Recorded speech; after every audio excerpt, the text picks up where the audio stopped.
मित्रांनो, आज आपण पाहणार आहोत एक अशा बैलाची गोष्ट ज्याने मृत्यूलाही थारा दिला नाही. इमानाची झुंज असा बैल होणे नाही. चला, महाराष्ट्राच्या मातीतील इमान आणि एका जीवाभावाच्या नात्याची गोष्ट.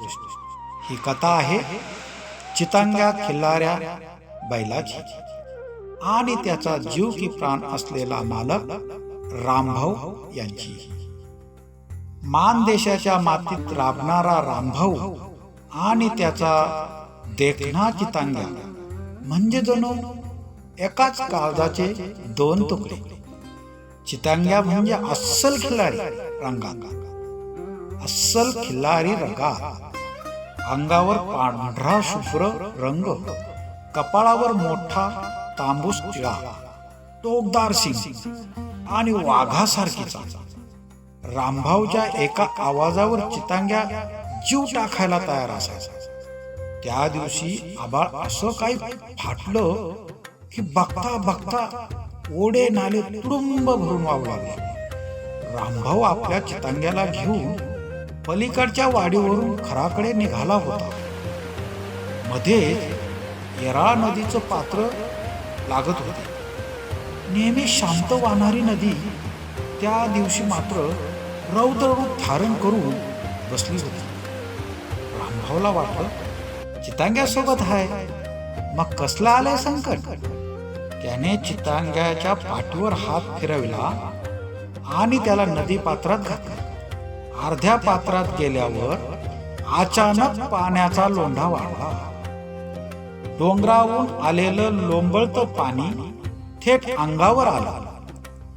धापाधप एका लाकडाचा मोठा ओंडका कुठून तरी वाहत आला आणि थेट रामभाऊच्या छातीला लागला. रामभाऊचा हात चितंग्याच्या गळ्यावरून निसटला आणि तो पाण्याच्या प्रचंड प्रवाहात वाहू लागला. चितंग्या, चितंग्या, वाचव रे बाबा. रामभाऊचा आर्त टाहो त्या पाण्याच्या गर्जनेत विरून गेला. त्या पाण्याच्या गर्जनेत विरून गेला. पाण्यात गटांगळा खाणारा आपला मालक पाहून चितंग्या बिथरला नाही. खिल्लारी रक्ताची ती जिद्द जागी झाली.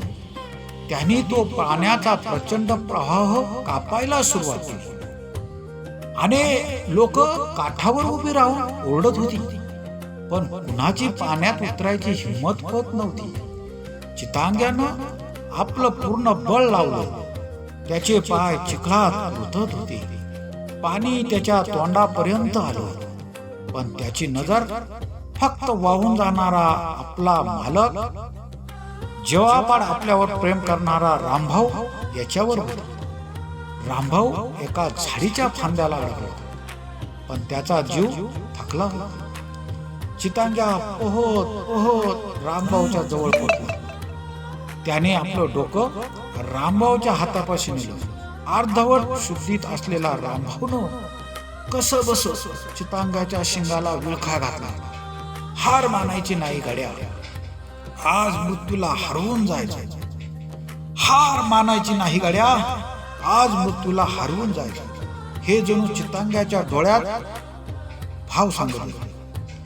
चितंग्याने आपल्या मालकाचं वजन पेललं आणि पाण्याचा प्रवाह कापत तो नदीकाठच्या दिशेने निघाला. त्याच्या नसा फुगल्या होत्या, श्वास जोरात चालला होता, पण तो थांबला नाही. अखेर मोठ्या कष्टाने तो रामभाऊला घेऊन सुरक्षित काठावर आला.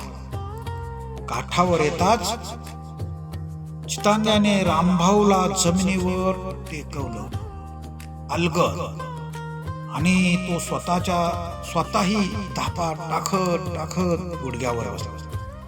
रामभाऊला शुद्ध आली तेव्हा त्याने पाहिलं की चितंग्या त्याला चाटत होता. जणू विचारत होता, धनी नीट हायसा नव्ह,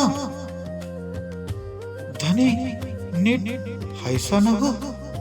रामभाऊ रडत रडत चितंग्याच्या गळ्याला मिठी मारली.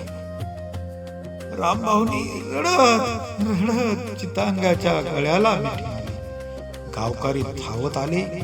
प्रत्येकाच्या डोळ्यात पाणी होतं. त्या दिवशी लोकांनी माणसाचं माणसावरचं प्रेम पाहिलं नव्हतं, तर एका मुक्या जनावराचं आपल्या मालकावरचं अतूट इमान पाहिलं. आजही त्या गावात चितांग्या आणि रामभाऊ या गोष्टीचा दाखला दिला जातो. माणसं कदाचित विसरतील हो, पण खिल्लारी बैल आपला शब्द आणि इमान कधीच विसरणार नाही.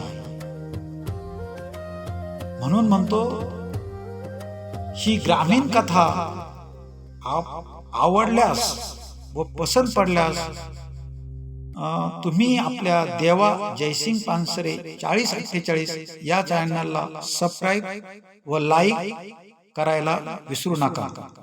आणि तुमच्याकडे जर असा एखादा इनामदार बैल आहे का असेल तर त्याचे नाव नक्की कमेंट मध्ये सांगा.